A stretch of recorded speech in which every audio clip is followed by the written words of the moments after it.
is the starting lineup. Here's your host, Carl Schoening.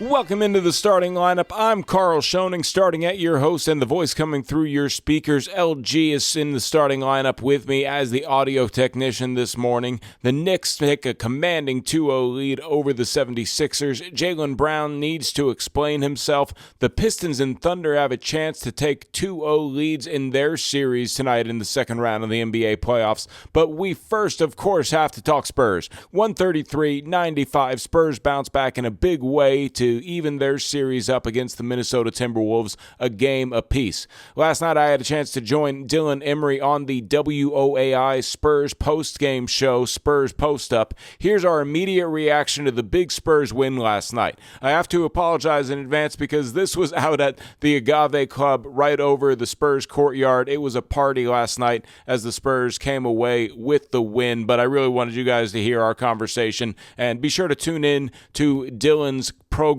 He's on the Fanatics here on Ticket 760, and he also hosts the local pregame and postgame shows on WOAI that get our Spurs coverage started and finished on AM 1200 during Spurs game days and game nights. So be sure to tune in to Dylan's stuff. Here's how we had a knee-jerk reaction amongst the party that was happening out at the Frostbank Center after the game last night. The fans that stuck around for that big blowout win really wanted to celebrate, so they make a little bit of an appearance. I tried to clean it up, but here is what Dylan and I had to say after the game last night on Spurs post-game on WOAI. And joining me right now as he literally runs up the steps to the Agave Club is the very own Carl Schoening. Carl, tonight was a different story and a different team that we saw out there. Yeah, shots fell. Hey, it's funny how things happen when shots fall. And that was a big performance there for the Spurs that they were able to bounce back. Yeah, you have the talking heads like Kendrick Perkins saying that he doesn't believe in the Spurs anymore after picking them all year to win the championship.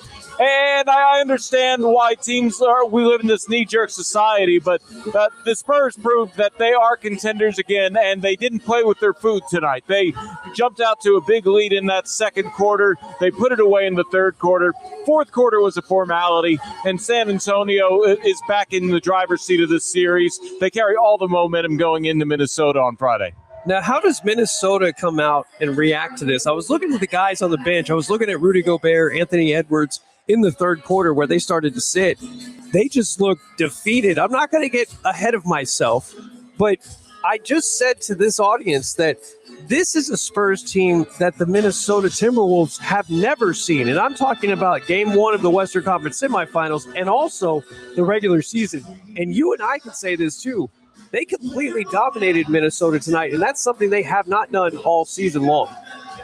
This is the biggest win the third biggest win in Spurs postseason history, and it showed tonight because the Spurs really did put this game away. And I think that you're right. Where do they go from here? If they can find a way to clone Victor Wembanyama and put him in a Minnesota Timberwolves jersey, that's probably their best chance, because really, Wemby came out with a renewed focus. He came in, and his first score was that putback slam that really got the fans out of their seat. His second score was kind of a volleyball tap back in, and he didn't settle for threes tonight. And De'Aaron Fox, every time he has a bad game, he bounces back, and both Wemby and D. Fox really showed up tonight and made a statement to start things off.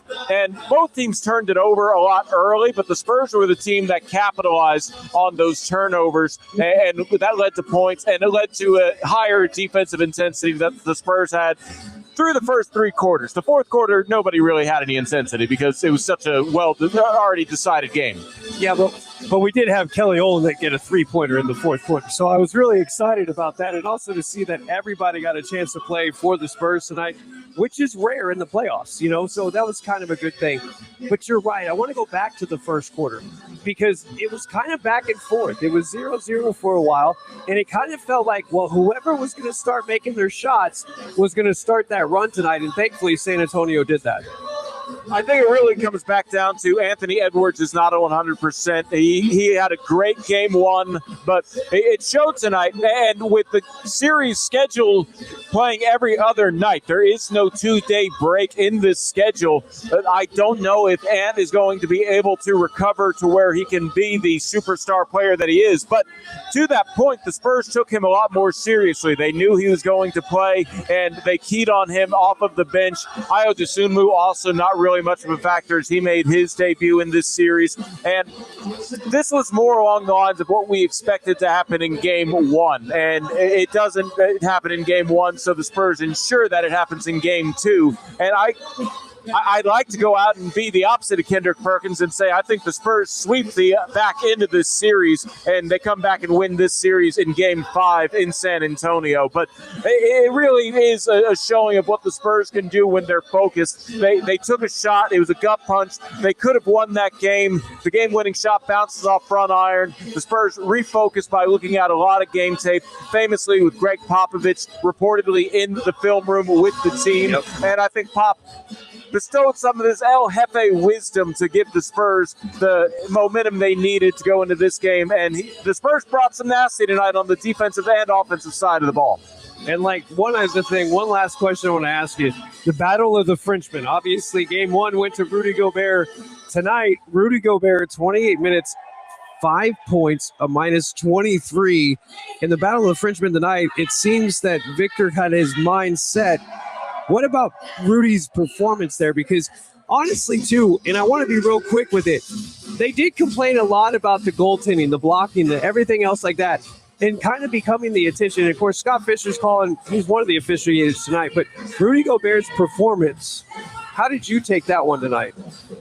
So Wemby sort of bailed out Rudy in game one by trying to be a floor spacer and allowing his teammates to get involved. And that is the beauty of the Spurs team, is that several players can do it, and it doesn't have to be the Victor Wembanyama show. But in this particular case tonight, Wemby said, hey, I'm not going to only score 11 points this game. He went out there. He went at Gobert. He went at Julius Randle when they were matched up against each other. He crashed the boards. He made things hard for the Minnesota big men, and that really was the difference tonight, is Wemby asserted himself instead of sort of playing a backseat role and settling for three-pointers. And those all 8 of those looks for Wemby the other night were good looks. In fact, his first made three-pointer tonight was a 35-footer. Are you really going to shoot that? Yes, he is, and of course it goes in for Victor Wembanyama. But when you look at what the Spurs really decided to do tonight, they said, hey, bad games for De'Aaron Fox and Victor Wembanyama. They're still our best 2 players. We're going to go out there and get them started early tonight.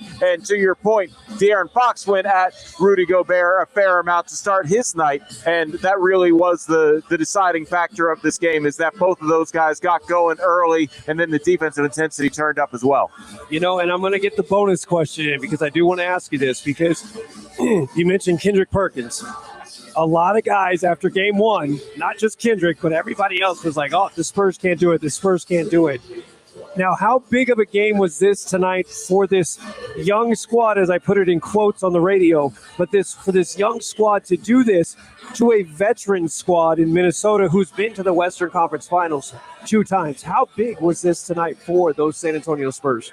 I think it's huge because, like to your point, this is the most experienced team that they're going to see in the Western Conference. I know Oklahoma City won the championship last year, but this is only their 3rd year as a team in the playoffs. The Timberwolves have been in the playoffs the last 5 years, counting this season. And I think that the Spurs knew that if there was any momentum that Minnesota was going to carry over into Game 2, they squashed it pretty quickly. And the young Spurs, this team is unfazed. It starts with a guy like Dylan Harper, who is 19 years old, but he goes out there and you don't care about his age. You talk about Steph Castle. He had a bad game where he fouled out, not necessarily a bad game in terms of his performance otherwise, but he wanted to come out and play well, and all those guys refocused and showed why you don't losing the first game of the series is not the end of the world, and there's still a whole lot lot of series left to be played, of course, but you have to be feeling a lot better tonight than you were after game one. Well, and I also think you said it best. It's a day on, day off, day on, day off. And advantage Spurs here for the recovery time, because Anthony Edwards got to get on a plane tonight. He's got to fly home, and he's still recuperating from that injury, and we're off to Friday. Now, for Friday, this is a business trip, Carl. What do the Spurs need to do here on the road in Minnesota to get one back and to get home court back? Just keep the foot on the gas pedal. The Spurs know that they can probably take both games in Minnesota the same way they took both games in Portland, and there's not going to be – they really miss Dante DiVincenzo. There's no real way around that. He's their starting two guard, and he's an offensive and defensive punch for them that they certainly are missing. But when you look at the whole roster, we knew that they were banged up coming into this series. They snuck out that game one, but the Spurs need to just make sure that they don't get complacent, because it really comes down to the Timberwolves are a very beatable team. They can maybe pull out another game in this series, but the Spurs, again, I see them as contenders, and they almost need to prove that they're contenders by not playing with their food and coming away with the victories in Minnesota and try and close this one out in San Antonio in Game 5. Don't go back to Minnesota. What is that, a 4-hour flight? It's a pretty long flight to the top of the country. You 2.5, 3-hour flight. So. Yeah, you don't want to go up there for a Game 6, so try and close this out in 5, because you also know that the Thunder are likely to do that to the Lakers. Yeah, absolutely. All right, Carl, I'm going to let you go. I know you've had a great night in the Net Center, and then we'll see you again on Friday.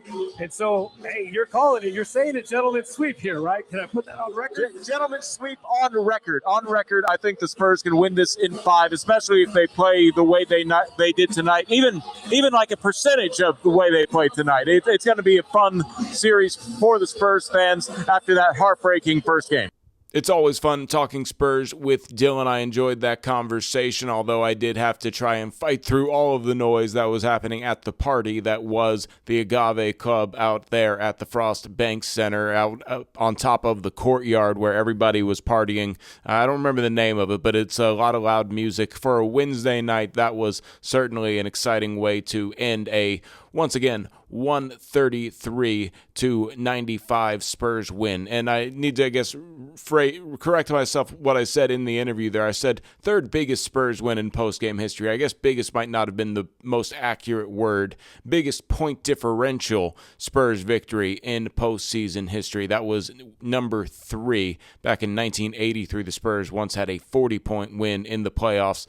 Just 38 points last night. No big deal. Spurs come away with a victory, even it up at a series apiece. When we come back on the starting lineup, we're going to hear from Dylan Harper as he joined Dan Weiss in the post-game show. And I'm also going to briefly go over what happened between the 76ers and the New York Knicks and Madison Square Garden last night in the other NBA postseason game that happened, the round 2 of the Eastern Conference side of the bracket. When the starting lineup continues here on Ticket 760.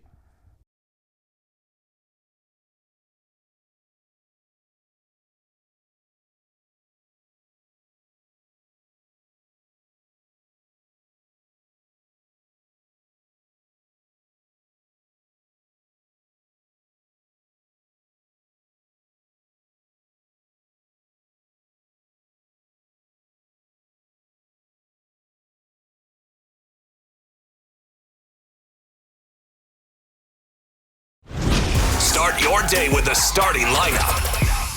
Welcome back to the starting lineup. We are celebrating the Spurs' victory last night, 133-95. The Spurs even up the series at a game apiece against the Minnesota Timberwolves, heading into that frozen tundra up north in Minnesota with Game 3 scheduled for Friday at 8:30. You, of course, hear that game on Spurs Radio 1200 WOAI, the Spurs Radio Network, and that's really where I wanted to start this segment here. I wanted to continue the party by hearing what Dylan Harper had to say to Dan Weiss after the game last night, as I think Dylan Harper is just as important of a player as anybody on the Spurs roster. A lot of the Spurs approach really relies on the approach that he brings, that he doesn't care that he's young. He's for the moment. He wants the moment. He plays and excels in the moment to a level that is a championship level. The Spurs probably went into this season. I know some people were saying the Spurs had too many guards, which I think is a little absurd, but you had a question mark at the backup point guard, and Dylan Harper made that question mark an exclamation point. He's been electric all season long. He's probably borderline elite defender as a rookie, which is somewhat unheard of. Not many rookies are ready to play defense at an NBA level. He plays offense at an NBA level, and he just has superstar written all over him. What a pickup for the Spurs at the second overall pick in this previous draft. And he talked to Dan Weiss a little bit about that, how he's pretty much been ready for the moment since he was a teenager. He just turned 20 this past March. So Dylan Harper, need to give him some love and play back what his post-game thoughts were with Spurs radio voice Dan Weiss after the game last night. Thanks a lot, Carl. Dan Weiss back upstairs in the broadcast booth, joined downstairs by Dylan Harper, Impact Player of the game tonight. Dylan, congratulations on this win. I think we can start with the one area where you guys really turned it up, the intensity on the defensive end. Right from the start of the game tonight, holding Minnesota to 35 points in the first half. Mm-hmm. Just talk about the approach defensively from opening tip here tonight. The biggest thing was just being relentless. I think as a group, all 15 of us wanted to go out there and just prove ourselves again. I think game one, we dropped game one, but coming into the thing, it was more of how can we be a more physical team and just keep doing it over and over again. Yeah, and I can imagine, I even asked Luke about this earlier today, that it seemed like it was just a little bit of a shock getting back into playoff basketball after having 5 days off. You could start to see the signs of it in the second half Monday night. Tonight you guys had that intensity right from the start of the game. Yeah, definitely. I think just getting back in the flow of the game, obviously it was game one, back in the playoffs, and we just kind of walked our way into it and kind of tried to ease our way into it. And with a team like the Timberwolves, you can't do that. So for us, just coming out with that aggression and just fixing all the little mistakes we made. You are quickly learning that playoff basketball is nothing like regular season basketball. But, you are playing these playoffs like a savvy veteran as opposed to a 20-year-old. What has been so exciting for you? What has worked for you so far through the first 7 games of your playoff career? Just being me. I think that not overthinking it and just going out there with that mentality of, I'm here for a reason and just trying to prove myself and just make a name for myself every day. You just seem to relish the bright lights and the big stage. Nothing seems to faze you. And I would say for a lot of guys your age, that's probably a pretty intimidating factor, but you don't seem to shy away from it. I kind of been in the lights since high school. I think just kind of be put in the position I was in by my circle and my coaches just before this. They kind of allowed me to go through my bumps and bruises. So, when I get into games like this, I just try to think of it as another game. Offensively tonight, huge difference than what you guys faced on Monday night. Seemed to have it was kind of back to Spurs identity in terms of beating guys off the dribble, getting downhill. You do that as good as anyone. Steph does that. De'Aaron does that. And when you guys are at your best in doing that, it seems like it's extremely tough for the opposition to stop. Definitely. I think, like you just said, just the identity piece and just staying true to ourselves, not letting really anyone faze us or anyone that's physical or just pushing off our spots. We just got to learn how to play our brand of basketball no matter what. Dylan, appreciate the time here tonight. Yes, Thanks for spending a few minutes with us. Congratulations. We'll see you in Minnesota for Game 3. Yes, sir. That's Dylan Harper, our Impact Player of the Game, joining us downstairs outside the Spurs locker room. And Carl, just bring you back in here really quickly before we go to break. You talk about the Spurs offensively tonight. They completely kind of flipped the script from what they did in game number 1, where they took 36 three-pointers, went 10 of 36, and more three-pointers as this game went along here tonight. But they were really focused on getting into the paint and attacking Minnesota from 2 feet away from the basket as opposed to 21 feet away from the basket. And it really started with the refocus from both De'Aaron Fox and Victor Wembanyama. I think that they both came out focused and ready to play. The first 2 field goals for Wemby were, if I'm not mistaken, that putback slam and then that volleyball tap back in. And that just set the tone for what the Spurs really tried to do, which is have an efficient offense. And efficient offense is what they had all night long. And then the stellar defense on top of that. The defense phenomenal tonight, and it didn't take a 12-block effort for Victor Wembanyama. This was a more collective effort defensively, top to bottom. Yeah, and really it felt like the Spurs, they did coast through the fourth quarter. They felt like they were coasting through the third quarter as well, as they really started to find their rhythm from deep. As we mentioned coming into this segment, Julian Champagnie knocking down those 4 threes in the third quarter was sort of the nail in the coffin. But just as a team, the Spurs, phenomenal. And I believe you said that they were pretty close to the 3-point record in a single game for the Spurs in a playoff game. They were. They ended up tying it. Second time these playoffs they've had 16, and 16 is the record. And you get the sense that that's probably going to drop at some point here over the course of these playoffs. It was the Spurs' third biggest point differential in a victory in playoff history for the Spurs, who have played 410 postseason contests. Not really a night that I think is something I would say a night to remember, but it feels like the night that the Spurs got back on track. And I think there was obviously the realization to a lot of Spurs fans, oh, right, this is what it feels like to trail in a playoff series. The Spurs, who have never trailed in a playoff series as a unit, this is their first go-around, responded with flying colors on their passing grade for their test last night against the Minnesota Timberwolves in Game 2. We'll talk about Spurs a lot more here in the second hour as the starting lineup rolls on. I did want to touch a little bit on last night's game in Madison Square Garden. The New York Knicks defeat the Philadelphia 76ers 108-102. New York now leads that series 2-0 heading back to Philadelphia.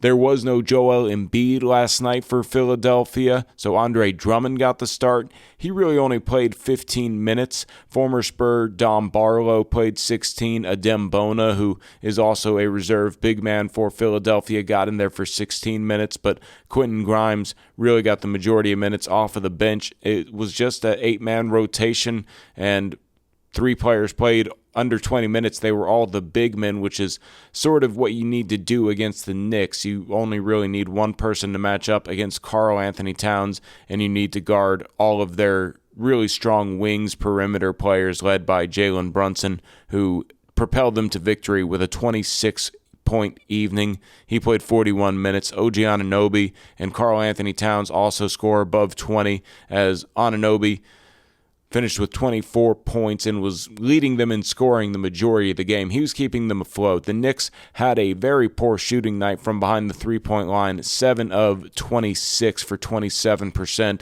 But Philadelphia, it really did feel like they were going to close out that win, but they also go cold in the fourth quarter, only scoring 12 points. Really felt like Philadelphia had a chance to steal one on the road. They end up running out of gas. Tyrese Maxey tasked to do it all. He plays 47 minutes and a little bit of change there, and he finishes with 26 points, only goes 1 of 6 from 3. So one of those things where if he were just having a slightly better night that's a bit more Tyrese Maxey expectant, maybe they do come up with a win against the Knicks on one of the worst shooting nights of the postseason for New York. But New York continues to be one of the teams playing the best in the NBA playoffs. They got out a win on a night where their 3-ball wasn't falling and their opponents shoot 38% from three-point land. Paul George, solid enough game, but for the way he's been playing, where he's been shooting above 50% from 3, which the Sixers really need, to be honest with you, for them to win a playoff series like they did against Boston, then, Paul George, by that means, is a little bit pedestrian for his standards, and they needed just a little bit more out of him with Joel Embiid out. any of the three, I should say, of the big men that replaced Embiid really lit it up. I thought that Don Barlow actually played well in the minutes that I watched him play. He closed out the game. He finished 3 of 3 from the field. He even had a really good defensive play on Jalen Brunson that could have been huge, but VJ Edgecombe committed a foul on that same play, and that pretty much was the dagger in it at the end of the game, where Jalen Brunson had a chance to go to the line and sort of take away a chance for Philadelphia to get a stop and then a score that could have made things interesting. Once again, New York picks up the win over the 76ers, 108-102. Philadelphia needs to respond in Philadelphia. They are on the same schedule as the Spurs, so they will be playing before San Antonio and Minnesota on Friday night. Looking forward to that one, and I believe, if I'm not mistaken, I should have looked this up, they are playing in a non-offset schedule, so I will be able to probably watch that full 76ers game and then move on to the Spurs. Of course, I'll be on the radio with Dan Weiss. Spurs radio game night on Friday will get started at 8 o'clock, and tip-off with Dan Weiss on the call will get going at 8. We appreciate Dan, Dylan Harper, and the Spurs radio network for that audio that you just heard from Dylan Harper. Few things I want to touch on here on starting lineup, as Jaylen Brown, he went on live stream, and sometimes live streams for these young professional athletes is not a good thing because everybody's going to pick everything apart. Another win for Victor Wembanyama, but it's not on the basketball court, it's on the soccer pitch. And of course, we will talk Spurs a little bit later in the show. I do want to touch on the games tonight in the NBA playoffs. We hit on all of that here on the starting lineup on Ticket 760. Stay with us. Smokey the Bear. Then you know why Smokey tells you when he sees you passing through. Remember, please be careful, it's the least that you can do. What you desire, don't play with matches, don't play with fire. After 80 years of learning his wildfire prevention tips, Smokey Bear lives within us all. Learn more at SmokeyBear.com, and remember, only you can prevent wildfires. Brought to you by the USDA Forest Service, your state forester, and the Ad Council. He didn't make the team, but he's in our starting lineup. Back to Carl Schoening. Starting lineup resumes here on Ticket 760. I'm your host, Carl Schoening. LG is in the studio with us. We were both out at the Frost Bank Center working last night. It was a late night, but the Spurs come up with the win, 133-95, even the series up at a game apiece. LG, we learn a few things every time we do this show. Week 2, and the Spurs turned it on last night to really pick up a win. The energy felt really good, and it was nice to see that the Spurs were so far ahead that we saw some Joe Ingles versus Kelly Olynyk minutes there at the end. Yeah, it was crazy there at the end. I looked up. They cleared the bench, and I looked up, and there was still 7+ minutes left on the clock. And I was like, no, that can't be right. Are my eyes playing tricks on me?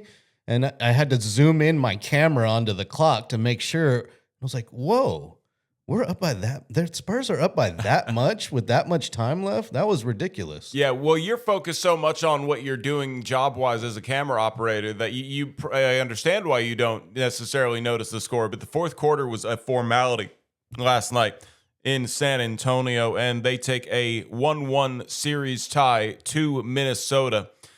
We got to talk Spurs all show long, but I do want to touch on other topics around the world of sports, especially what I teased going into this segment.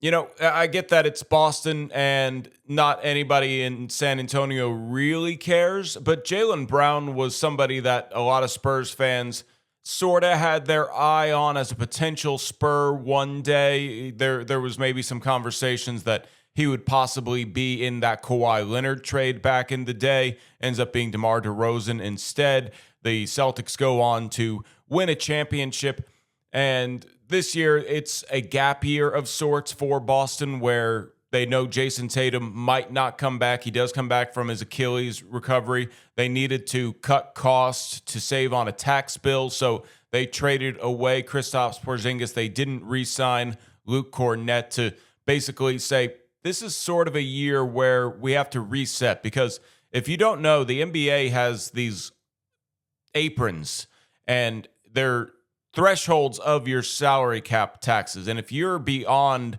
the second apron for 3 out of 5 years, you essentially lose your first round pick. There's a lot of other penalties such as repeater taxes, and these NBA teams can get very expensive very fast for any of these ownership groups. So what I say is that there was a different season for the Boston Celtics, and Jaylen Brown led them to the 2 seed. Jason Tatum did come back, and the Philadelphia 76ers end up upsetting, coming back from down 3-1 to win that series between Philadelphia and Boston.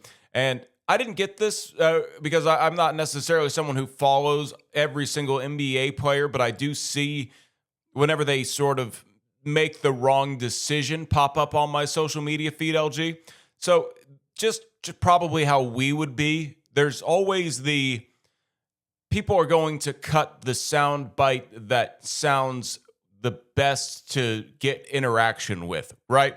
So I'll give you the sound bite that Jaylen Brown said the other day that really started to be the quote that went around the internet, where he says, "This was my favorite year." That's it. Those I guess that's 5 words. "This was my favorite year" started to really circle around the internet. But here's the full quote that Jaylen Brown said on his Twitch account. "You got to see all these guys, all my teammates grow. I got to see them overcome adversity as a group, up close and personal. Obviously, we're not satisfied with the result. If it sounds like an excuse, it's not. But to fight and maneuver through adversity and grow and galvanize with a bunch of guys and to have a mindset and approach, this was my favorite year." And then he proceeds to say, "I wouldn't say by far would be a stretch because obviously winning the championship is great. But I'm telling y'all, this was my favorite season."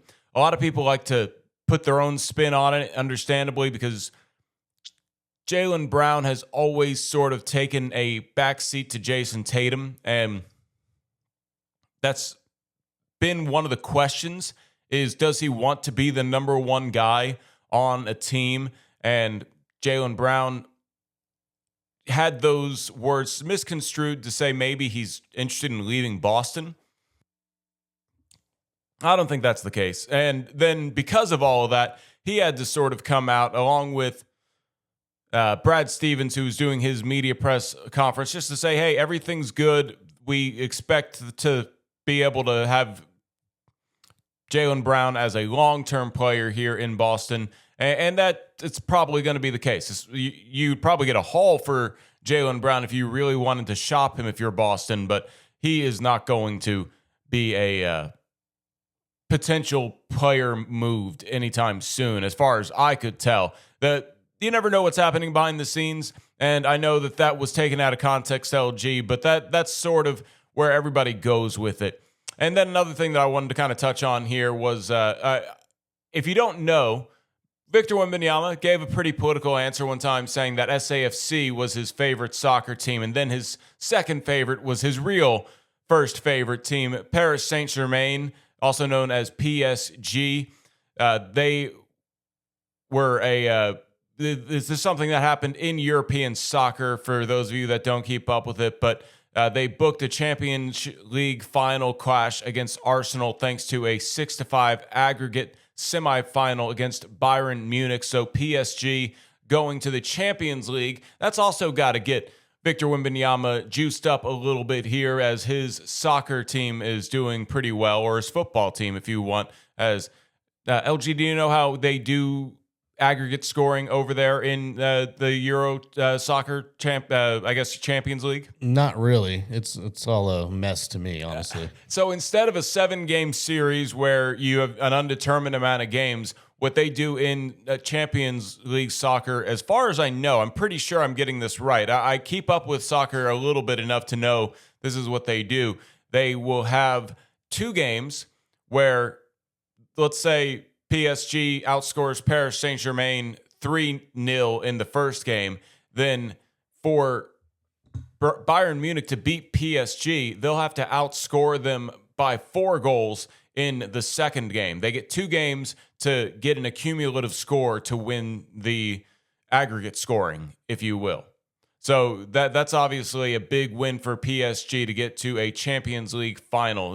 But that makes sense, right? They ended up winning the 2 games 6-5 against Bayern Munich. I should have looked to see what the first score was and then obviously be able to do the math on the second score. But really what it comes down to is PSG outscored Bayern Munich 6-5 in aggregate scoring, and that's probably good for Victor Wembanyama. I get the feeling that that's a little side morale boost for him. Not sure how much attention he's really paying to soccer, but PSG, they are known as one of the best teams in the world, if not the best. So congratulations to PSG and Victor Wembanyama. I do want to touch on the games that are coming up tonight in the NBA playoffs as the starting lineup rolls on.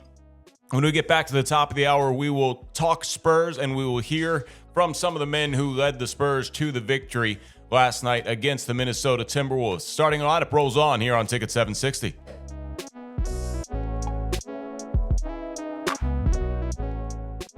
By texting 64,000, you agree to receive recurring automated marketing messages from Ownwell. Message and data rates may apply. No purchase required. Terms apply. Available at ownwell.com/terms. Estimate based on your neighborhood average and individual results may vary. When I saw how high my property tax bill was, I was shocked. We couldn't afford this. But I discovered Ownwell. Ownwell reduced my property taxes and saved me over $1,000. Your property taxes aren't set in stone. They can be protested and they can be reduced. But instead of filing protests yourself and very possibly losing your appeal, Ownwell does it all for you. And we give you the best chance to win and save big. Ownwell has reduced property taxes for hundreds of thousands of Texans and put money back in their pocket. And you can be one of them. And unlike other companies that take half of whatever you save, Ownwell charges just 25%. And that's only if you save. Now I don't worry about my property taxes. Ownwell reduces it every year. Sign up now for free. Don't pay unless you save. Text TAX to 64,000. Text TAX to 64,000. Text TAX to 64,000. Got wrecked? Got a pain in your neck? Thomas J. Henry is your next call. Thomas J. Henry has put over $1 billion in our clients' pockets in just 4 years. And we can help you too. Just look at our over 14,000 five-star reviews. The numbers and our clients speak for themselves. So if you've been in a car accident, visit thomasjhenrylaw.com today. Thomas J. Henry, the name you know, the firm you trust. Principal office in San Antonio. Pantalones Organic Tequila. Because tequila is fun. Pantalones. For more information about contests on this station, go to ticket760.com/rules.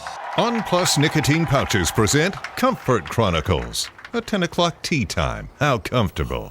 You show up in stretchy shorts, a breathable tee, and maybe no socks. Let the dogs breathe. While others sweat in pleated khakis, you're in your comfort zone bombing drives. And in your pocket, On Plus Nicotine Pouches. The softest pouch on the planet. Buy a can at onnicotine.com. Products for tobacco consumers 21 years of age or older. Warning, this product contains nicotine. Nicotine is an addictive chemical. Creating content to promote your brand is a 24/7 hustle these days. If you're looking for someone to professionally provide videos, photos, and more, reach out for a free consultation. Hi, I'm Carl Schoening, and I'm more than just the host of the starting lineup. I'm an expert in production work. I offer professional live streaming, podcast recording, photos, videos, social media strategy, and more. To learn more, shoot me an email at carlschoeningmedia@gmail.com or check out my work and shoot me a DM on Instagram at OnAirCarl. That's Carl with a K. Let's level up your content together. He didn't make the team, but he's in our starting lineup. Back to Carl Schoening. Thursday edition of the starting lineup. Hope you guys are having a good close to your week. We are almost to the weekend. Happy you guys tuned in here on Ticket 760. I'm your host, Carl Schoening. LG is in here with me. Spurs win. We will talk about that at the top of the hour at the 7 o'clock segment, but we do want to talk on other NBA games around the playoffs, as tonight the Pistons have a chance to take a commanding 2-0 lead over the Cavaliers. Game 1, reflecting on that and listening to some of the talking heads who keep up with the Cavaliers a little bit better, they said that Cleveland played terrible and they still had a chance to win Game 1. It still felt like the Pistons had that game well in hand, even when the Cavaliers kind of outplayed them in the second half. The Pistons just have the bully ball in there with Jalen Duren and Cade Cunningham, despite playing on a recently healed collapsed lung, is out there playing super hard, diving after balls. I feel like the Pistons come away with that win. But the thing to keep an eye on the Cavs was they have not won a playoff game on the road so far in the playoffs. They went 0 for 3 against the Raptors. Now they're 0 for 4 after game 1. Feels to me like if Cleveland's going to be a Dr. Jekyll and Mr. Hyde, where they're winning at home and losing on the road, then the Cavaliers have those issues because the Pistons have home court advantage. But I think Detroit comes up with a quick 2-0 series lead. And then 8:30 start on Prime as the Lakers try to even up the series against the Oklahoma City Thunder. Really felt like the Lakers were just out-talented in that first game. Thunder very much have winners at every position. They win almost every position. Luka Doncic actually spoke to the media the other day as he suffered a grade 2 hamstring strain at the end of the season, and it seems like he's going to be sidelined a little bit longer. He called it very frustrating, and he says, I don't think people understand how frustrating it is. All I want to do is play basketball, especially this time of the year. It's the best time to play basketball. He said he was proud of his team, and it's just been tough to sit and watch them play. Does not sound like someone who, if that's what his initial comments are, doesn't sound like he's anywhere close to coming back. Maybe he forces it, but even if he comes back, at what point is it even worth it if the Thunder are up, say, 3-0 in the series? So that's why I feel like the Spurs really have to focus in and try and win their series in 5, because it doesn't seem like the Thunder really are going to have much trouble with the Lakers in that series.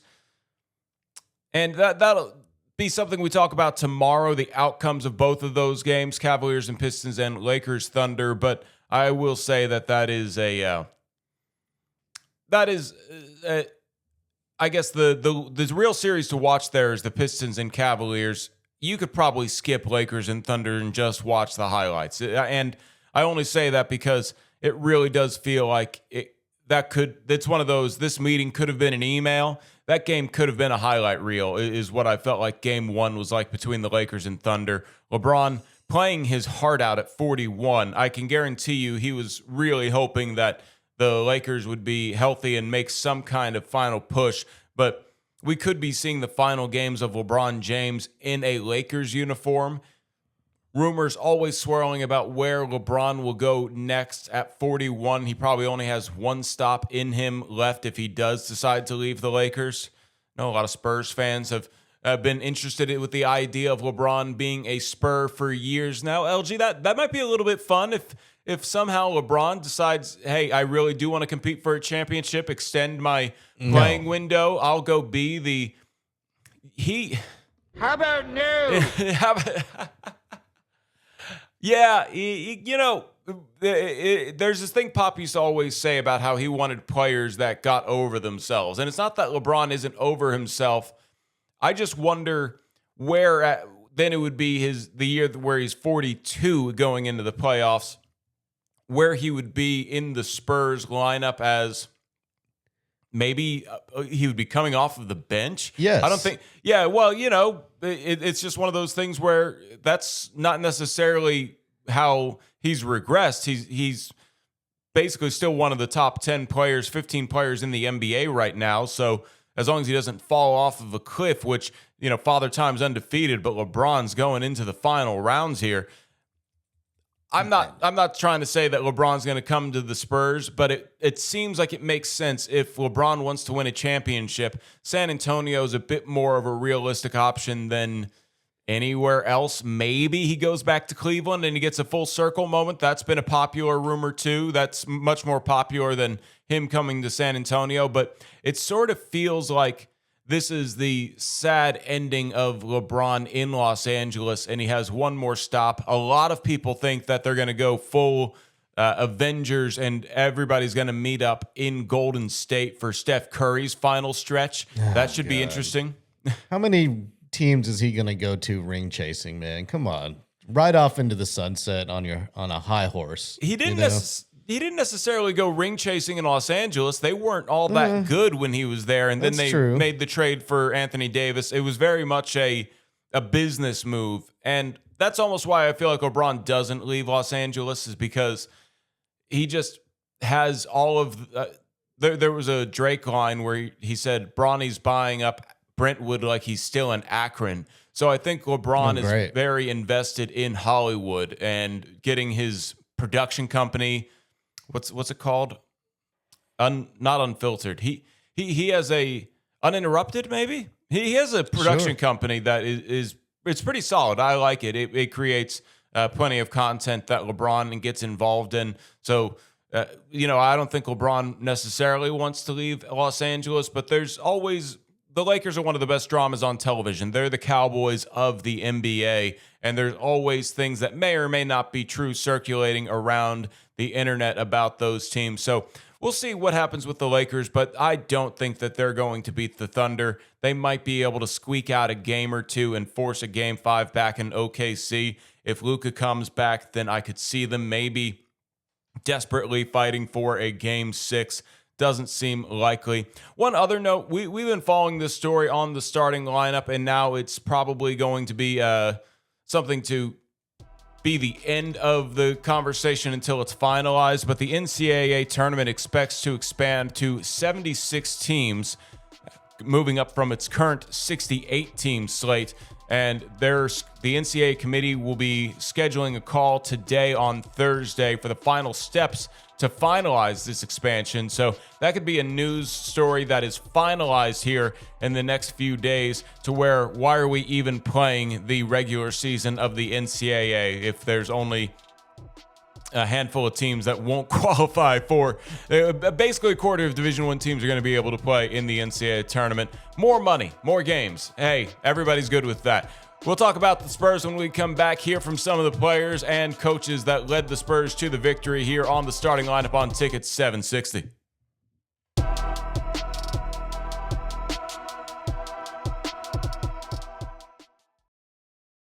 Right now, you're one of thousands tuned into this station. Locked in, fired up, and ready to talk Spurs, Cowboys, and everything in between. That's the unbeatable power of live radio. It reaches you instantly, and you can't scroll past it. Plus, we're streaming and growing on social media. The starting lineup is looking for sponsors who want direct access to this passionate audience. And when you join us, you get professional social media production included, content created for your business. Shoot us an email right now at thestartinglineupshow@gmail.com. Team up with the starting lineup on Ticket 760. Before they can cheer your name, you've got to make one. At Spurs Sports Academy, we're helping young athletes do just that with year-round basketball camps and tournaments for kids of all ages. It's all part of our mission of inspiring lifelong memories and building character through competition. To find your way to play, text HOOPS to 210-444-5021. Or head over to spurs.com/sportsacademy. We never have to worry about hard water in our home thanks to the Connecticut of San Antonio Quality Water Softener. Get quality water in your home with Connecticut of San Antonio. Call them now at 210-656-PURE or visit ConnecticutSA.com. When it comes to your home, visibility matters, especially at night. I'm George Salinas with Absolute Power. Proper landscape lighting helps deter intruders, improves visibility, and keeps walkways, entry points, and dark corners well lit. We design and install outdoor lighting that adds security without sacrificing appearance. Call today at 210-904-1521 or visit absolute-pwr.com to schedule your free estimate. Absolute Power Electrical Contractors, at your service.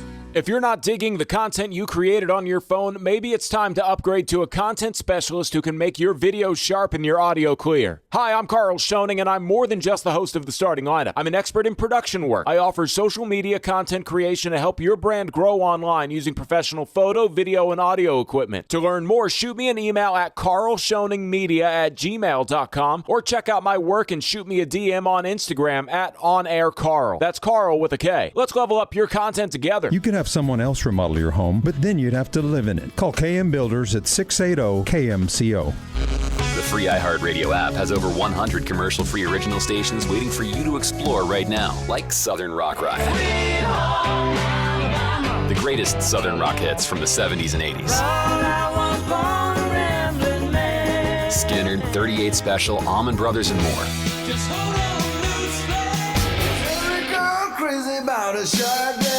Open the free iHeartRadio app, search Southern Rock Ride, and listen now. Free never sounded so good. This is Ticket 760, KTKR San Antonio, your home for sports. Guaranteed human from the Window Nation Studios. This is the starting lineup. Here's your host, Carl Schoening. This is the starting lineup on Ticket 760. I am starting at your host and the voice coming through your speakers, Carl Schoening. Joining me and starting at the audio technician is LG. You can listen to us live on YouTube. Of course, you might have us tuned in here on good old-fashioned terrestrial radio, Ticket 760. That's on the AM side of the frequencies. And, of course, the good old iHeart app if you want to listen to us there. You can also get in touch with us on the show by following and sending me a tweet at OnAirCarl. That is Carl with a K, so at OnAir, Karl. He is at DJLG210. Yes, sir. Yeah, you can also get involved in the show by leaving us a comment. You say we have a comment in there, LG? Yes, sir. Greg Costanuela's in here. What's up, Greg? He says, fox around and find out. I have to watch myself there. We're FCC. Yeah, we got the dump button ready, but that's something we hear about. De'Aaron Fox, he bounced back big, and the Spurs didn't need a huge, gaudy number night from him because the Spurs had this one well in hand going into the fourth quarter. Fourth quarter was a formality last night in San Antonio as De'Aaron Fox did come out strong. He played 26 minutes, scored 16 points, went 5 of 10 from the field, knocked down both of the three-pointers he put up, 4 or 5 from the free throw line, 2 assists and 2 steals for Swipa there in last night's game. Victor Wembanyama also dominant in 26 minutes, 19 points, 15 rebounds, 2 blocks. Steph Castle led all scorers with 21 points on 6 of 10 shooting from the field, made all 9 of his free throws. 4 assists and 2 steals for Steph. He did have 5 turnovers, but Steph Castle really reminds me a lot of Manu Ginobili, where you sort of have to live with... Yeah, you have to live with those turnovers because he's such a distributor and he takes chances sometimes that it's okay if he needs to turn the ball over just to maybe keep his rhythm going of being a playmaker. What a pickup Steph Castle was. 4th overall pick. And if you did the redraft, he goes number 1 no matter who is taking him. So big night for the Spurs. We do have some sound here. I want to hear from the man at the helm. There was a lot to be made of the reports of Greg Popovich being in the film study with the Spurs after Game 1. I want some nasty! And the Spurs brought some nasty last night, and a lot of that comes down to somebody who was mentored by Pop, under Pop for, I feel like, a good decade here in the Spurs organization before he became the helm of the San Antonio Spurs on the bench as the head coach for San Antonio, Mitch Johnson. Let's hear what Mitch had to say after the game last night. What pleased you most about the execution of the defensive game plan? The consistency. Thought it was very consistent. Thought it had an appropriate level of physicality and contact, connectivity with communication and guys anticipating what their teammate was going to do, and then just overall readiness. You talked throughout the season about the team's competitive response coming off of losses, and I don't think you've lost 2 in a row in a while. What can you say about that aspect of tonight, coming out here and winning by 38 in a playoff game?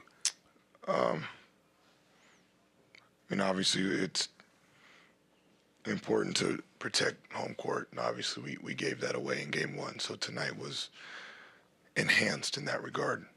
And I thought the guys did a good job of playing with that appropriate urgency.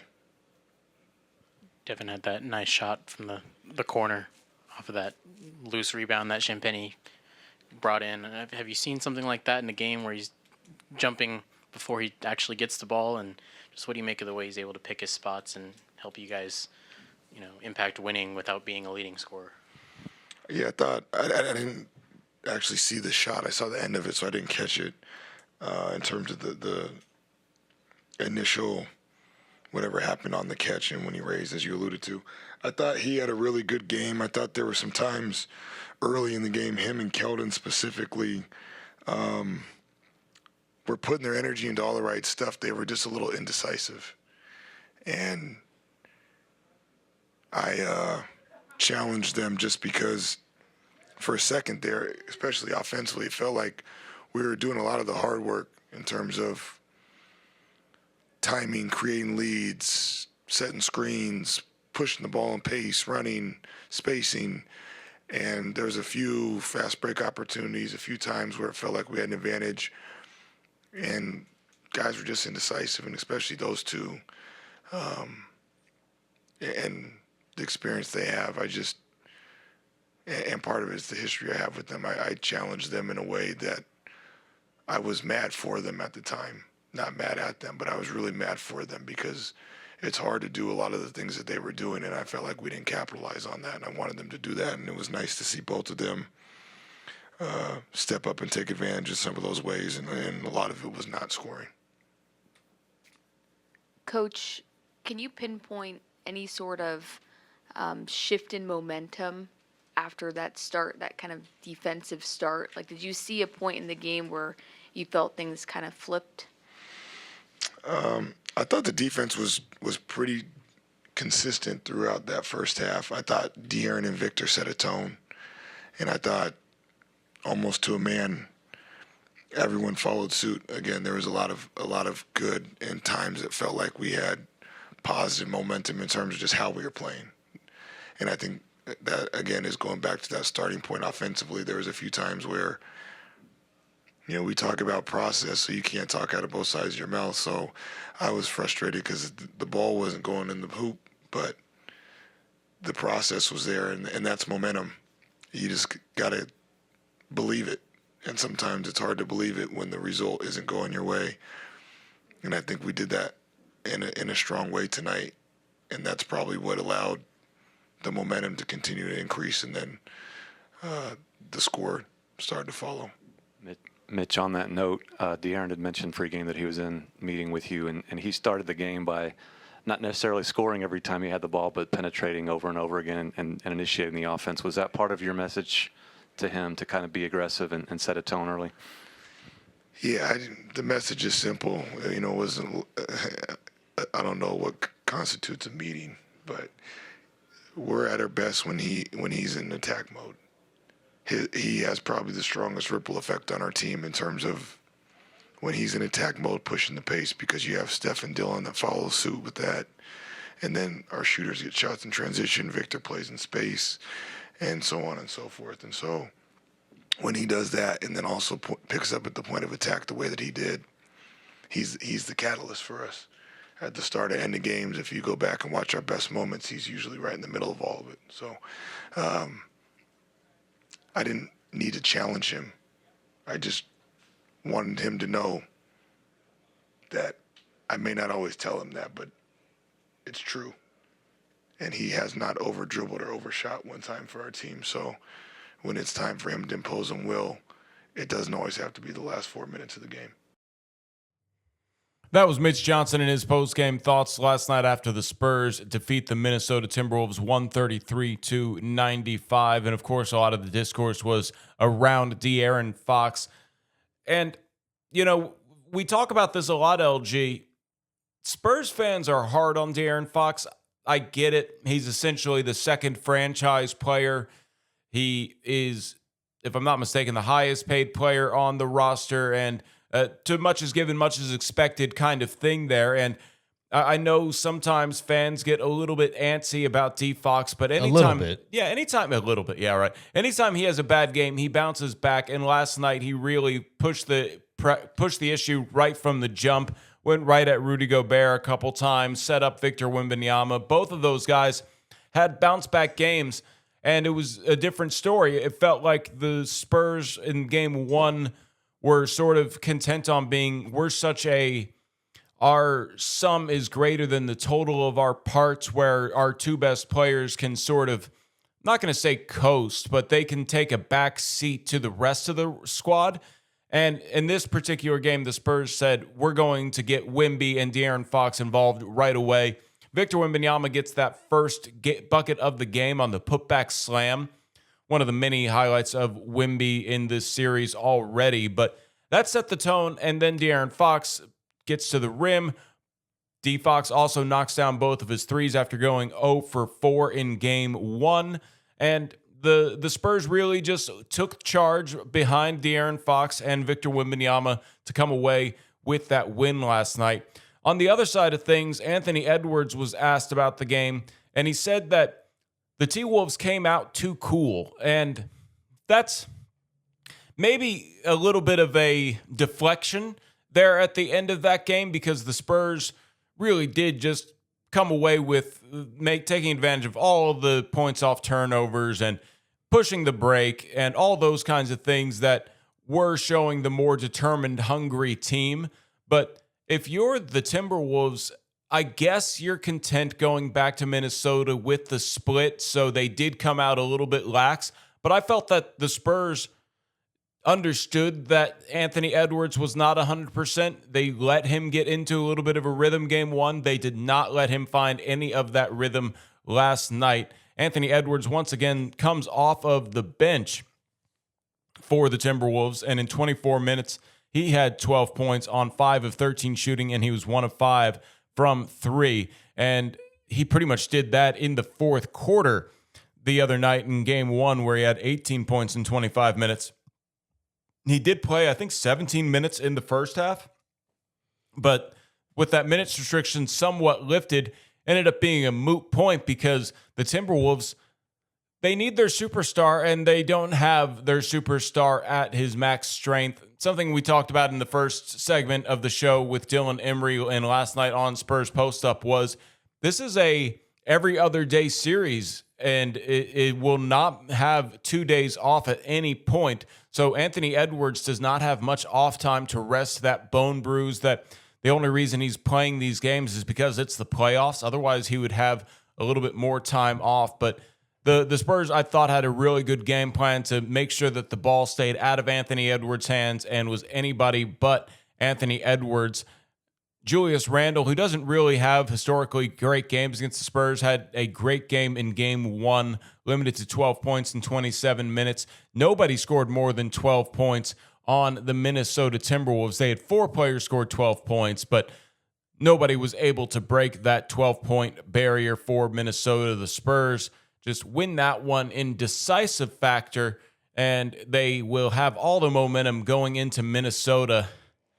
You know, it's funny, LG, somebody we talked about earlier in the week, Kendrick Perkins, said he knee-jerked after one game that he said he's moving away from his championship pick, and he's been on the Spurs to win the championship for a while now. And then last night on Scott Van Pelt, he talked about the Spurs, and he says, I'm not going to change my pick and knee-jerk from one game, as if he didn't just do that. So a weird week for Kendrick Perkins.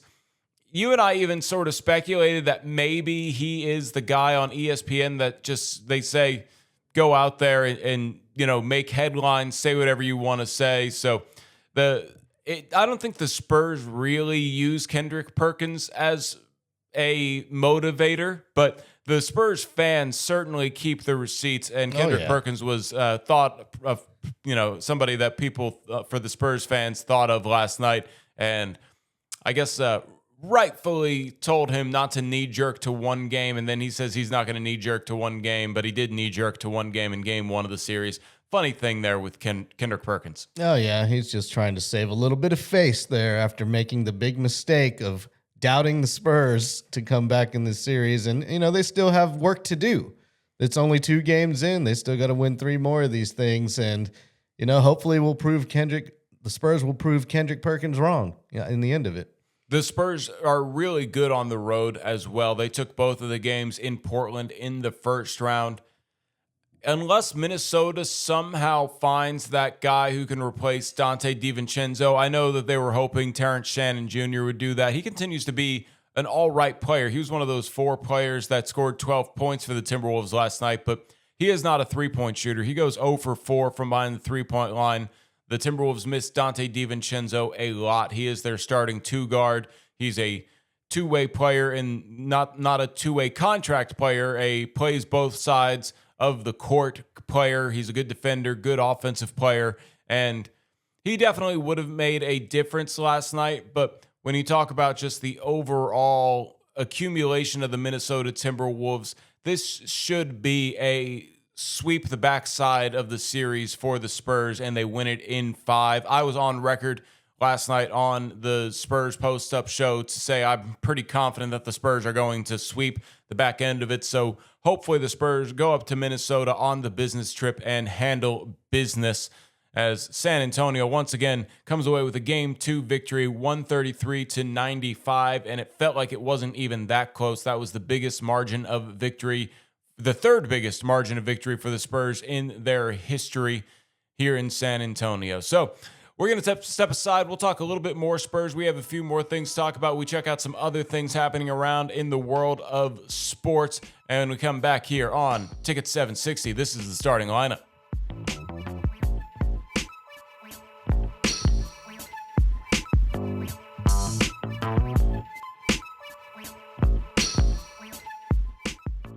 Creating content to promote your brand is a 24/7 hustle these days. If you're looking for someone to professionally provide videos, photos, and more, reach out for a free consultation. Hi, I'm Carl Schoening, and I'm more than just the host of the starting lineup. I'm an expert in production work. I offer professional live streaming, podcast recording, photos, videos, social media strategy, and more. To learn more, shoot me an email at carlschoeningmedia@gmail.com or check out my work and shoot me a DM on Instagram at OnAirCarl. That's Carl with a K. Let's level up your content together. On Plus nicotine pouches present Comfort Chronicles. A 10 o'clock tea time. How comfortable. You show up in stretchy shorts, a breathable tee, and maybe no socks. Let the dogs breathe. While others sweat in pleated khakis, you're in your comfort zone bombing drives. And in your pocket, On Plus nicotine pouches. The softest pouch on the planet. Buy a can at onnicotine.com. Products for tobacco consumers 21 years of age or older. Warning, this product contains nicotine. Nicotine is an addictive chemical. Does your car or truck start smoothly? Do you have any hesitation problems when you hit the gas? A BG Platinum 44K fuel system cleaner will take care of that. It'll clean the entire fuel system. It'll restore your engine's performance and reduce exhaust emissions. You'll have no power loss when you go up that hill. A BG Platinum 44K fuel system cleaner is rated #1 among automotive professionals. Be good to your car. Add BG Platinum 44K to your tank after every oil change. To find a BG professional, visit bgfindashop.com today. If you care about predictions and props, right now, it's all about playoff pressure from the hardwood to the ice. BetOnline has always been the home of real sports wagering deep markets, sharp odds, and player props built for real fans. Basketball playoffs are heating up, stars taking over, series swinging on a single shot. And in hockey, it's all speed, grit, and sudden death moments where one goal changes everything. BetOnline delivers live betting and in-game odds that move with every bucket, every breakaway, every goal. BetOnline. Bet on. Hi, everyone. It's Andy Everett. Are you still feeling tired and sluggish? It might be that you're getting older, but it could be that you have low T. And you see, as we age, we lose testosterone. For some of us, that happens way too early. I was in that boat 8 years ago, and for the last 8 years, the great providers at Synergenics have made me better than I was then. What motivates you? Your golf game? Fun things this summer with your friends and family? Synergenics can find that customized plan for you that will help you for years to come. If you're ready to live life to the fullest, book your consultation right now at feelgreatlookgreat.com. An accident can leave you struggling to pay for medical bills. At Thomas J. Henry, we believe you deserve justice no matter your financial situation. That's why you don't pay us unless we win your case. Thomas J. Henry, the name you know, the firm you trust. San Antonio, Texas. These days, it's getting harder and harder to trust what you're seeing. Who made it? Is it real? But with iHeart, everything you hear is guaranteed human. That's why 78% of listeners trust their favorite radio host's product recommendations. And if you own or manage a business here or need to drive sales, that trust goes a long way in creating your future customers. Make iHeartMedia a part of your 2026 plan today. Call 844-844-iHeart. Again, that's 844-844-iHeart. Hey, San Antonio sports fans, imagine your business scoring big with thousands of passionate listeners who are already fired up about local sports. Right now, you're one of thousands tuned into Ticket 760. This is the raw power of live radio, immediate, loyal, and impossible to scroll past. The starting lineup is looking for sponsors who want direct access to this engaged audience. Sponsors also get professional social media production included. Shoot us an email at thestartinglineupshow@gmail.com. Team up with the starting lineup on Ticket 760. Class of 2026, it's your year. Celebrate the music that fueled late night crams, hallway hangs, and every unforgettable moment with iHeartRadio's Ultimate Class of 2026 playlist. The soundtrack to your senior year and beyond. But we didn't stop there. Whether you graduated in 95, 05, or just last year, we've got a playlist for your class too. Search Class of and the year you graduated on the free iHeartRadio app and relive your glory days, one song at a time. The free iHeartRadio app has over 100 commercial-free original stations waiting for you to explore right now, like Cross Country. Cross Country is the sound of Americana blending country, rock, and America's greatest songwriters. Bob Dylan and Bonnie Raitt to Chris Stapleton and Zach Bryan. Open the free iHeartRadio app, search Cross Country, and listen now. Free never sounded so good. Start your day with the starting lineup. This is the starting lineup on Ticket 760. LG is producing. My name's Carl Schoening. I'm your host. Spurs win at 133-95. LG, you got to be careful turning my mic on. I was starting to sing to Tennessee Whiskey there at the end of the segment, and that could have been interesting way to get my country music career started, and then we'd be out of the show. Oh, cool. I don't even know that song, but yeah, more power to you. You're smooth as Tennessee whiskey. Sure, I just hear that all the time. So I was singing along with that when you said mic's up, and I'm like, oh, I was singing right into the mic, getting ready to... We can do a little karaoke, you know? Yeah. We have a fun show here today as I honestly am exhausted, but I'm a happy exhausted because we were out at the Frost Bank Center last night. That was a long third quarter. It was a 45-minute-ish third quarter, and I don't know about you, LG. I don't think I got home until around 1 o'clock. Dylan Emery does the Spurs post-up show, the post-game show after the Spurs Radio Network. He also does the pregame. I wanted to join him as well, so I ran that as the first segment of the show. Definitely keep it tuned into what Dylan puts out there, as he's also here on Ticket 760 on the Sunday show, The Fanatics with Shane Carter.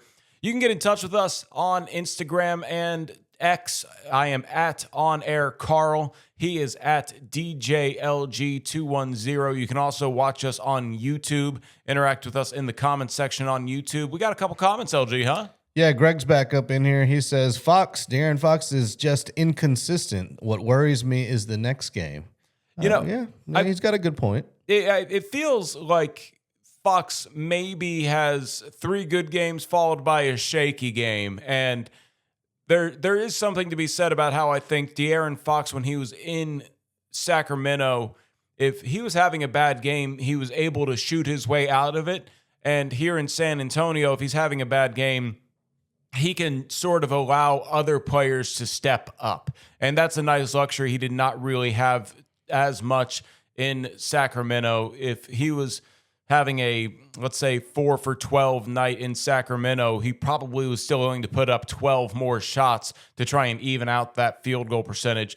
Not necessarily something that he does here. Also, the Spurs don't use him the same way because they have that second and third ball handler in De'Aaron Fox's counterparts of Steph Castle and Dylan Harper. So, it's really easy to have a bad game and then let your teammates who can carry the rest of the squad to say that, okay, I still had a bad game, but you're not going to take things away from Dylan Harper or Steph Castle, who also had good games to turn that bad game around for D Fox. So if that makes sense, Dylan Harper continues to be just absolutely stellar. Last night against the Timberwolves, let me pull up this box score here once again. Had a spectacular putback slam dunk that got the crowd going crazy up in there. That was really fun. 29 minutes for the rookie, 18 points, 7 of 13 shooting from the field, 3 of 3 from the free throw line, 4 rebounds, 4 assists. Yet again, another 0 turnover game for Dylan Harper. He has the steadiest hands of any of the Spurs ball handlers. He, knock on wood for sure, does not turn the ball over all that much. If he has a turnover game, he'll have a couple turnovers. A bad turnover game for him is a really good turnover night for almost any other guard in the league. So talked about this in the first hour. Super excited about Dylan Harper and his future. And Harper and Castle's abilities to have good games sort of takes pressure off of D. Fox to have to work his way out of a bad game. But De'Aaron Fox comes out firing there. And yeah, that was a fun game last night for the Spurs. If only we could have had a running clock after Julian Champagnie knocks down 4 3-pointers in that second game. And I beg your pardon, it is early for me. I woke up on like 3 hours of sleep. I read the game 1 stats for you there. Dylan Harper last night for the Spurs. I will correct my stats here, as Dylan Harper had 11 points in 22 minutes, 5 of 10 shooting from the field, 5 assists, and only 2 turnovers with 7 rebounds. So he did have 2 turnovers last night, but Dylan Harper, again, just a very steady hand off the bench as the Spurs backup lead guard. Victor Wembanyama spoke to the media last night, and I always enjoy listening to Vic's sound bites. Even though English is not his first language, he very articulately explains all of his thought processes, and I really wanted to get his thoughts in here on the starting lineup to hear what the real big man starter had to say. Victor, what did you like most about the defensive effort, especially from guys out on the perimeter, swarming, trapping, forcing turnovers? I loved how everyone had everybody's back. Tonight it looked like a system that worked. Victor, you took accountability for your mistakes after game 1. What does it mean to you personally to see the group respond with this kind of win? I'm just seeing it like it is, you know. I know this team is capable of doing all of this. To be honest, I'm expecting this kind of response from myself, from my teammates. So I'm not surprised by any means, and I want to keep working so we approach more games like we did tonight. Hey, Victor, what impresses you most about what Dylan is able to do on this stage for the first time? What's the most impressive for me, seeing him both during games and at practice. He does some crazy stuff at practice too. The way he controls his body, like his body awareness, whether it's on drives or on jumps or relocation in the air. And you can see that in a variety of actions, offensively, but also on rebounds and stuff, and on steals. It's quite impressive. I don't think it's something you can increase, you know. Anybody can increase that, but at this level, it's pure talent. Heading into Game 3, Victor, what's going to be key in keeping the same approach off a win as opposed to off a loss now? I mean, you said it, trying to keep the same approach, and we're going to watch film because, as Pop says, it's never when you win, you're never as good as you thought you were, and when you lose, you're never as bad, or rarely. So, obviously, stay humble and keep working. Victor, only 2 games into this series, it's already been pretty physical. There have been some tense moments, some near fisticuffs and whatnot. Do you think that works in your favor? Do you guys like that tension out there? Do I think it works in our favor? I think it goes both ways. So it's like, I don't know, it's the playoffs. And so, yeah, but it's nothing dirty though. So it's good. It's good hoops. That was Victor Wembanyama and his post-game thoughts after the Spurs defeated the Minnesota Timberwolves 133-95 last night to even up their second-round series at a game apiece heading into Minnesota. And, you know, Wemby said a lot of things there. I do want to touch on the most recent thing that he said in that was that the Spurs were able to just not back down from any, I guess, attempted distractions by the Timberwolves to create scuffles.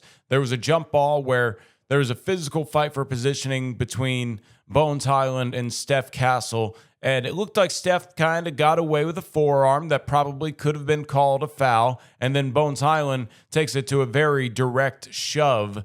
And I think retrospectively, they called a foul on Steph and gave a technical foul to Bones Highland. But at that point, by the time we hit that jump ball, it felt like the Spurs were already well in control of the game and on their way to win it. That was a little bit of frustration boiling over. I liked what Chris Finch said after the game, the head coach of the Minnesota Timberwolves. He said they got punked, LG. And Anthony Edwards had to laugh that off and said that's crazy after the game. And Anthony Edwards was getting dressed at his locker room while doing his media availability. He was very candid, but also very annoyed. They're going to have to figure out a way to get him more involved, as it's hard for Anthony Edwards to be involved when he's clearly not 100%. He's a guy who dropped 55 on the Spurs back in January, and that's what a real Anthony Edwards looks like.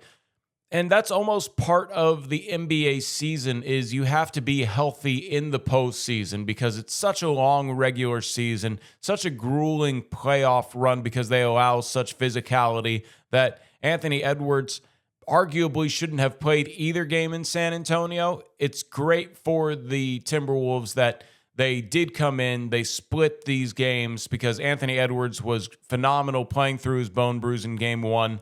And while I don't think that they were content with it and thinking, it doesn't really matter what happens in game two, if you're a Timberwolves fan, you're at least happy that you split these games, and you hope that you continue to split in in Minnesota, and at least to take it back to San Antonio with a pivotal game 5 and see if you can force a game 6, LG. That's true. And, you got to take back home court advantage, man. Got to get at least one up there. So that's true. And I feel like the Spurs have figured it out. And sometimes those losses, who knows what happens? If Julian Champagnie hits that game winner in game 1, then maybe the Spurs don't come out and destroy the Timberwolves in game 2. Anthony Edwards said that the Timberwolves came out too cool. And I think part of that is that he's not in the starting lineup, because if Anthony Edwards did start, maybe he would have had a little bit more to say about the start. There were a lot of turnovers both ways. Very sloppy start of the game, but the Spurs end up taking advantage of that and end up coming away with the win. We appreciate the San Antonio Spurs PR department for supplying us with that audio of Victor Wembanyama. So much Spurs talk here on the starting lineup. Let's shift gears and change it away from sports. I got to tell you about a show that I have binge watched to the point that it is live, and I am excited about the new episodes. I have 2 shows that I'm currently binge watching. They're entirely different, and then we will touch on a couple other things around the sports. What do you got for me, LG? Something? No? No, we just got one more comment on here, and Greg says, today it's Victory Wembanyama. Yes, sir. Yes, it is. Yeah, it is a Victory Thursday for the Spurs, and Victor Wembanyama certainly playing a big part of that with a 19-point, 15-rebound, 2-block performance. Got the party started with an amazing putback slam, and the Spurs really didn't look back. Timberwolves only had a 1-point lead once when it was in the teens. I believe it was 14-13, and San Antonio then would proceed to be up by somewhere in the 40s and win the game by 38. That'll do it for Spurs talk today. We might still touch on it just out of habit in the final segment, but let's talk something non-sports when we come back on the starting lineup.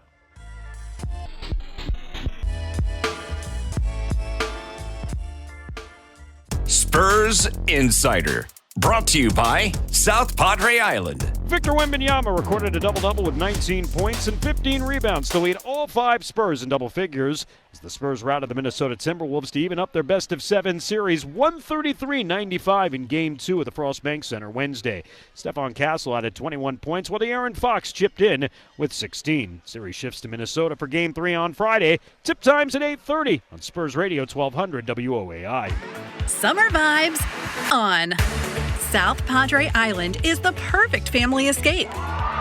Step out of your comfort zone and order anything but the regular. Maybe you'll catch a show. 3, 2, 1. You're going to need a beach day, nature day, fishing day, and definitely a water slide day. South Padre Island has plenty to do for the whole family. Make it a South Padre summer. Book today. If you're not digging the content you created on your phone, maybe it's time to upgrade to a content specialist who can make your video sharp and your audio clear. Hi, I'm Carl Schoening, and I'm more than just the host of The Starting Lineup. I'm an expert in production work. I offer social media content creation to help your brand grow online using professional photo, video, and audio equipment. To learn more, shoot me an email at carlschoeningmedia@gmail.com or check out my work and shoot me a DM on Instagram at OnAirCarl. That's Carl with a K. Let's level up your content together. Right now, you're one of thousands tuned into this station. Locked in, fired up, and ready to talk Spurs, Cowboys, and everything in between. That's the unbeatable power of live radio. It reaches you instantly, and you can't scroll past it. Plus, we're streaming and growing on social media. The Starting Lineup is looking for sponsors who want direct access to this passionate audience. And when you join us, you get professional social media production included. Content created for your business. Shoot us an email right now at thestartinglineupshow@gmail.com. Team up with The Starting Lineup on Ticket 760. Pantalones Organic Tequila. Because tequila is fun. Pantalones. Proud to make Pops proud. Proud to be Proud Pops.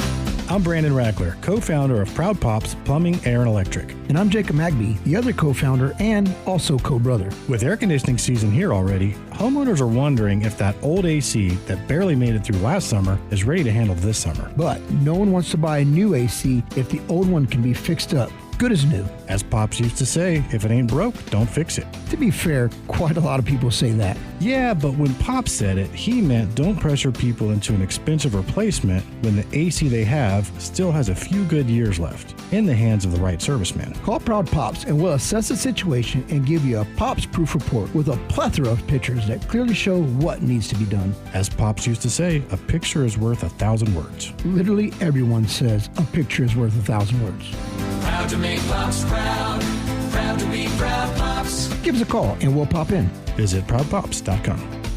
Get in the zone, AutoZone. Welcome to Markdowns for Miles at AutoZone. Got any markdowns on brakes? We mark Duralast brake pads down to free. Free Duralast brake pads? When you buy 2 rotors. Can I get Duralast Gold pads for free? With 2 Duralast Gold rotors, and there's a lifetime warranty on brake pads. That's a huge markdown for like so many miles. Save on brakes and more during Markdowns for Miles at AutoZone. Get in the zone, AutoZone. Restrictions apply.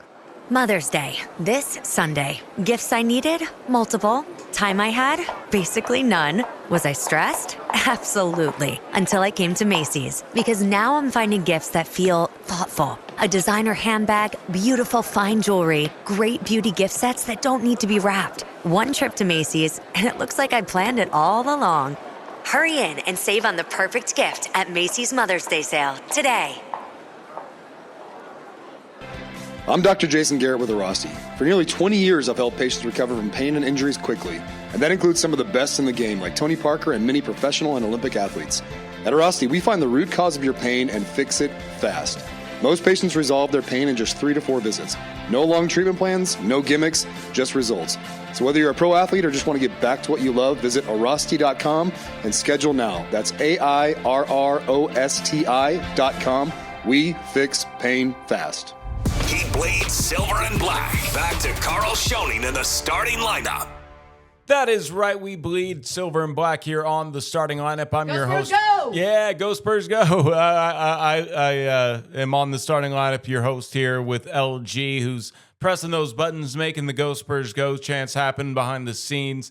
LG, I got to tell people behind the scenes here, we do this at your studio, and I am lacking caffeine this morning, and I am lacking serotonin this morning because you do not have your precious little dog here that I go and visit during the commercial breaks. And it's really affecting the quality of life of me on this show here in the studio. I love the studio, but I miss Ellie Mae. Yeah, it was a late game last night, so my lovely mother offered to babysit the dog. So I will pick her up after the show's over and bring her back home. Yeah, we need to figure out how you can just keep her here, for all the shows. It was already bad enough that my cat knew that I was leaving, tried to cut me off and keep me from leaving the house this morning. Oh. And now I don't have another animal to emotionally support me through the show here. So we gotta figure that out to where we at least have one animal here for me to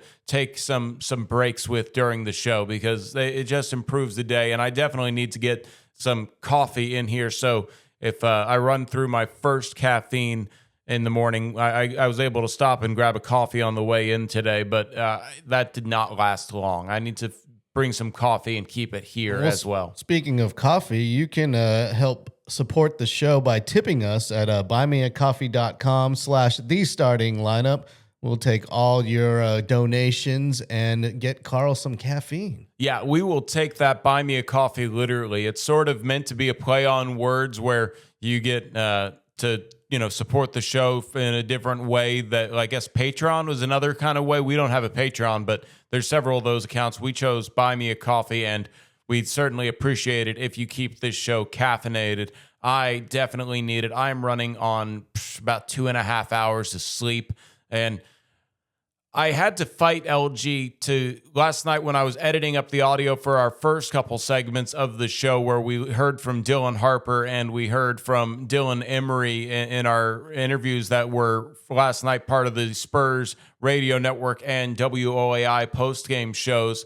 I had to keep myself from watching the latest episode of The Boys, which just came out, and I had to keep myself from watching the latest episode of Your Neighbors and Friends, or Your Friends and Neighbors. Your Friends and Neighbors is the name of the show on Apple TV. So you're all caught up. You're with the live episodes now. Yes, and I love. So you binged a whole season. I binged a whole season and a half of Your Friends and Neighbors, and I've been keeping up with The Boys since probably season 3. Yeah, and that they have a weird release date on The Boys where it comes out, I guess, Tuesday night, Wednesday morning at 2 a.m.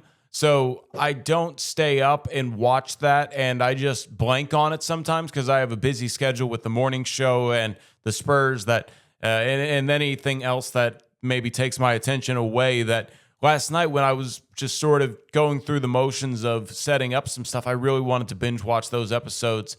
I think I told Dan Weiss a couple jokes that were involved in Your Friends and Neighbors, because one of the characters in the show was a fictional character who was on the 2003 Spurs championship team. Yes, and Brandis, I believe, is his fictional name. Yeah, Nick Brandis. Yes, that's correct. And I told Dan about that, and he was like, "Really?" He said his wife watches the show, so I think I might have converted Dan to start watching that. He has 2 kids and a wife, so he can't binge watch it as much as someone like me who is a bachelor who has a cat. But you're a cat man. Yeah. Cats are so much easier. I don't have to worry about getting a babysitter for a cat like you do with Ellie Mae. That's true, yeah. Yeah. I don't have a litter box. My dog has to go outside to use the restroom. It's very convenient for me, who, as much as I don't really want to leave my cat alone, it's possible without having to worry about their bladder. I love dogs. I need a significant other to have an animal like that because I have bladder sympathy.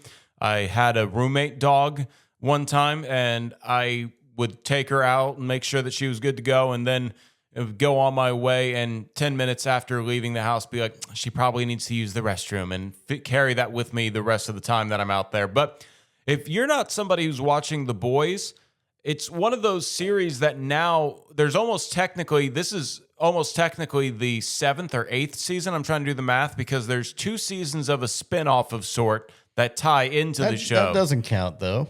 You don't need to watch the spinoff, but if you get hooked on the show, the first, I think, 3 seasons, and then the spinoff happens between the 3rd and the 4th season. There's the 4th season, and then there's a 2nd season of the spinoff called Generation V, and then the 5th season that we're currently on.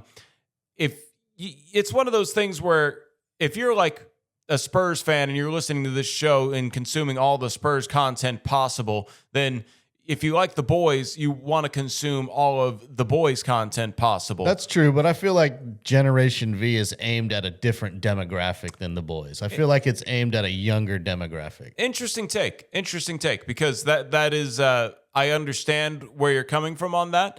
It's a really well done show, and the 2 shows that I'm watching right now could not be any more different. Your Friends and Neighbors is very dark comedy, sort of suspense, a little mystery involved.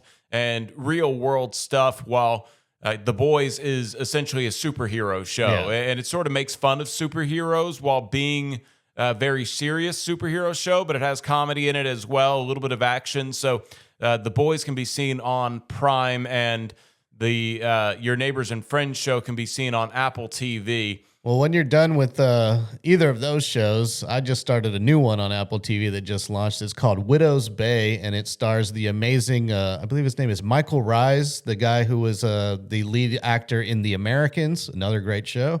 And he was also in the... He's been in a bunch of stuff. Just look it up. It's called Widow's Bay. It's got excellent cinematography, a bunch of top-notch A-list actors, and it's about an island and how the island is... It's just a lot of bad things happen on this island. It's supposed to be like a resort town. Interesting. And they've been pushing that before I watch Your Friends and Neighbors. So I try not to let advertising win, but I do trust recommendations. So I will probably at least give the first episode a shot. Let us know what you're streaming. I'm always open to hearing about new shows. I will always give at least a 1 episode take if I can find the time. But we do want to hear from the man who led all scorers last night when we come back, Steph Castle, and his post-game thoughts as we wrap up the starting lineup when we come back on Ticket 760. Of course, we have to talk one more Spurs segment. This might as well be a Spurs podcast, but we appreciate you joining us this morning. One final segment before we hand it off to Dan Patrick on Ticket 760.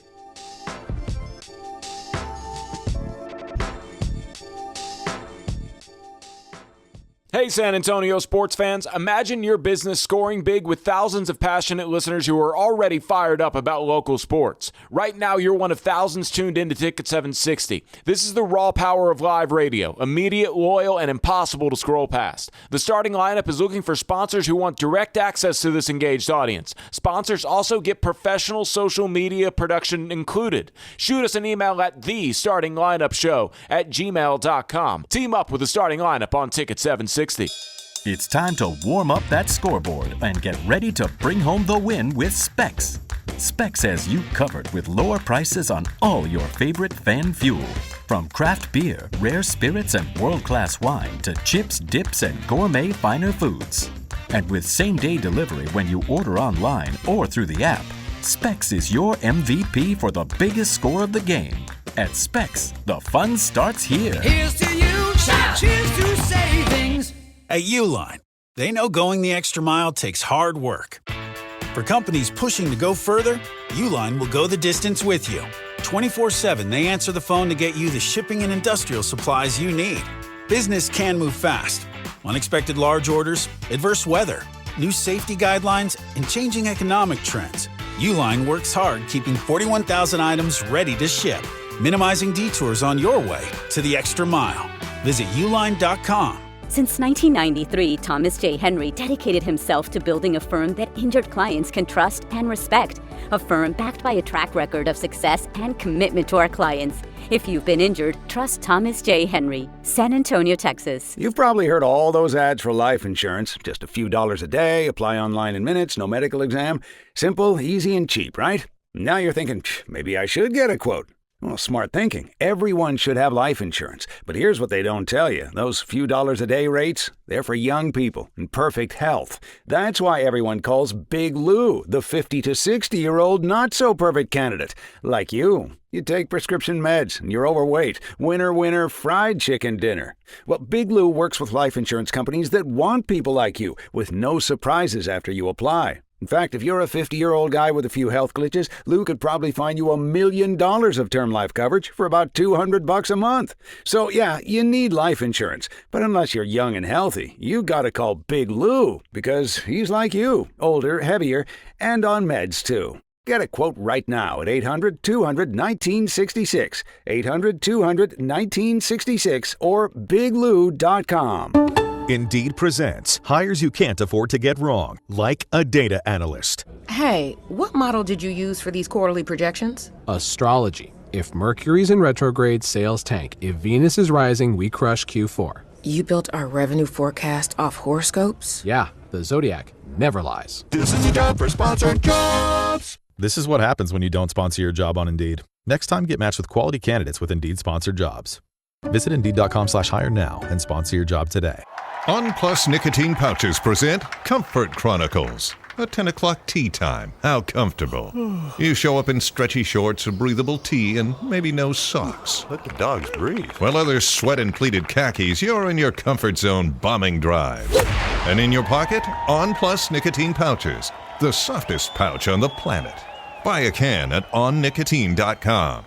Products for tobacco consumers 21 years of age or older. Warning, this product contains nicotine. Nicotine is an addictive chemical. Creating content to promote your brand is a 24/7 hustle these days. If you're looking for someone to professionally provide videos, photos, and more, reach out for a free consultation. Hi, I'm Carl Schoening, and I'm more than just the host of The Starting Lineup. I'm an expert in production work. I offer professional live streaming, podcast recording, photos, videos, social media strategy, and more. To learn more, shoot me an email at carlschoeningmedia@gmail.com or check out my work and shoot me a DM on Instagram at OnAirCarl. That's Carl with a K. Let's level up your content together. The free iHeartRadio app has over 100 original stations waiting for you to explore right now, like Coffee Shop Radio, It's true, my bad habits lead to you. acoustic rock, and the greatest singer-songwriters of the 90s to now. All night, come on, dance with me. I'm levitating. And Coffee Shop Radio goes commercial-free every weekend. We're going down, around. Open the free iHeartRadio app, search Coffee Shop Radio, and listen now. iHeartRadio. Free never sounded so good. Your morning drive, your morning takes. Back to the starting lineup. The starting lineup wrapping up on Ticket 760. I'm your host, Carl Schoening. LG is making sure everything is happening soundly on both ends, whether it's radio or YouTube. And you can get in touch with the show in several ways. One of those ways is to buy us a coffee. We always appreciate it in LG. We have somebody who supported the show with my caffeine addiction, huh? Yes, Chris Silva's in here, bought us a coffee. He says, free top, guys. Keep up the great work. Can y'all just tell the fans to chill out on the art? The argument with the cops just honking horns and pretend you've been there before. Okay, sure. On the art? Yeah, I don't know. Chill out on the art. Interesting. Chill out on the art. I don't know. You know, we have all the murals in town. I don't think that's what he's talking about, but Chris, we might be a appreciate typo, though. I don't know. Yeah, well, you know, I think we missed honking so much that we're overdoing it to an extent, and that's okay. I enjoy the people who are jubilant in the victory. Is that the right word? I'll go with it. But it very much is one of those things where I hope you don't actually need your car horn to prevent somebody from crashing into you while everybody is honking down Commerce Street. Do honk responsibly and make sure that you drive responsibly, all that good stuff. People were honking downtown San Antonio late into the night as the Spurs pretty much didn't play and finish until 11:22, according to my time. Let's check out what Steph Castle, who had the best game, that was also a bounce-back game for the Spurs, had to say in the postgame last night. Steph, you guys came out from the get-go aggressive defensively, which I know you guys talked a lot about, you know, being physical with them and being the aggressor. What did you like most about how you guys executed the defensive game plan? I think exactly what you said. I think our aggressiveness was right where we wanted it to be. We felt like game one, they got to their actions a little too easy, and they were they were very comfortable offensively. So I just think with the scores that they have, we can't allow that. So, Steph, what does tonight's win say about the heart of your team? I just think we respond well to adversity. I think we've done that all year. I mean, I don't think we were too shell-shocked coming out of game one. I think we knew why we lost game one, and we addressed it, you know, right away. So, and I feel like that's what carried us through tonight. But, yeah, I just think we respond to adversity very well. Related to the aggression, Steph, even when you weren't getting calls early on or when they were making good defense plays, you guys just kept going at them. How big a part of the game plan is that for you guys to just, no matter what's going on, keep attacking them there in the paint? Yeah, I mean, I wouldn't say that's more of a game plan for them. I just think that's who we are offensively, just staying aggressive, you know, throughout the whole 48 minutes and trying to play with pace. So, you know, if we can touch the paint at any time in a possession, you know, we're going to try to do that, whether we're trying to create a shot for ourselves or our teammates. So I mean, whether we're getting the calls early or not, I don't think we can change our aggressiveness because that's just who we are. And then one more for me, defensively. I know, obviously, tonight it was easy to see, but even dating back to Game 1, it looks like you guys are effective in what you're trying to force them to do. Is that kind of an accurate way to assess that your defense has been pretty sound, not only tonight, but going back to Game 1 as well? I mean, for the most part, I'd say so. But, I mean, there's still some things that, we can fix. Obviously, we're not going to be perfect, but that's what we strive to be. So, I mean, yeah, I thought Game 1, they got a couple plays that were a little too easy and started a run for them. And, just with the margin of the game, it cost us. So just trying to eliminate those tonight. Steph, what do you like after losses, and is it the same after a playoff loss? I just think our energy it takes a level up for me. I mean, me personally. I watched that loss. Yesterday. So, coming into tonight, I was kind of clear-minded, just focused on the game. Like I said, we kind of knew why we lost the game. So, we weren't too weren't harping on it too bad. But I think me and just us as a group, our intensity and our aggressiveness just goes up a level after a loss.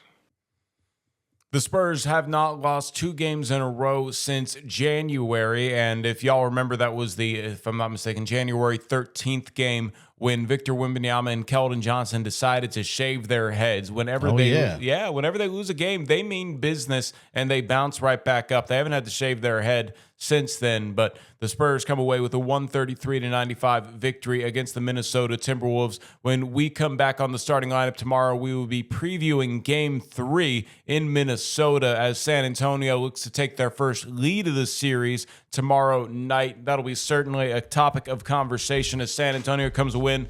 We will also talk about the Lakers and Thunders series, as that one will be Game 2 tonight. We'll have more information on how much the Thunder probably win by in that game, and then also the Cavaliers and the Pistons. The world of sports never sleeps. I'm sure we'll add a few more stories peppered in there.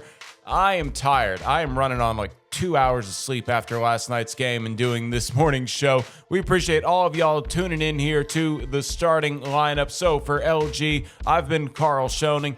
Dan Patrick is next on Ticket 760. Have a good rest of your Thursday, everybody.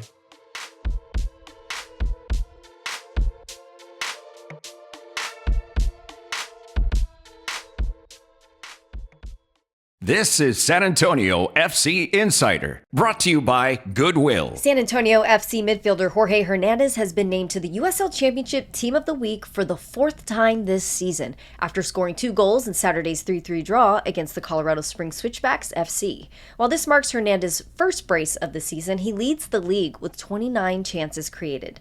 SAFC has had 12 Team of the Week selections this season, with Hernandez 4 selections leading the charge. That's today's SAFC Insider. I'm Katie Goodman.